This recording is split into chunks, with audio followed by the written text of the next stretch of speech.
এ দীঘারও সাগর নয়, পুরীরও সাগর নয়, এটা হচ্ছে বটতলার সাগর, ক্ষীর সাগর।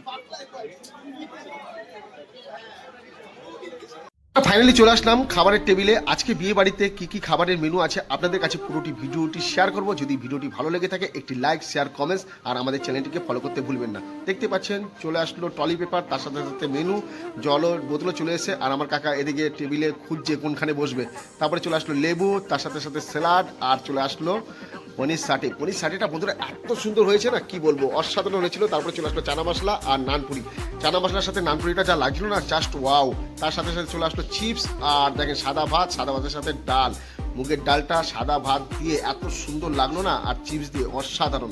তার সাথে সাথে চলে আসলো বাটা মাছ, সর্ষে বাটা, আর তার সাথে সাথে চলে আসলো কাতলা মাছটা খুব ভালো হয়েছে। তারপরে চলে আসলো সেই মাটন, সেই খাসি মুখে পড়লেই যেন একটি মিষ্টি আসে। হ্যাঁ বন্ধুরা, সেরকম মিষ্টি আসেনি মটন ছিল।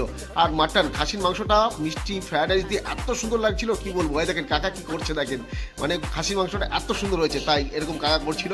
তো বন্ধুরা মাটনটা এত সফট হয়েছিল আর খেতেও দুর্দান্ত ছিল। অনেক মটন খেয়েছি আর আপনাদের সাথে ভিডিওটি শেয়ার করছি। যদি বন্ধুরা আমাদের ভিডিওটি ভালো লেগে থাকে লাইক, শেয়ার, কমেন্টস আর আমাদের চ্যানেলটিকে ফলো করতে ভুলবেন না। তারপরে চলে আসলো আমের চাটনি আর পাঁপড়।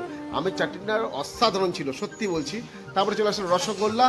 তো রসগোল্লা খেতে খেতে চলে আসলো হাত ধোয়ার বাটি, হাত ধুয়ে নিলাম। তারপরে চলে আসলো একটি হাতে আইসক্রিম। তো আইসক্রিম নিয়ে তো টাটা বন্ধুরা, দেখা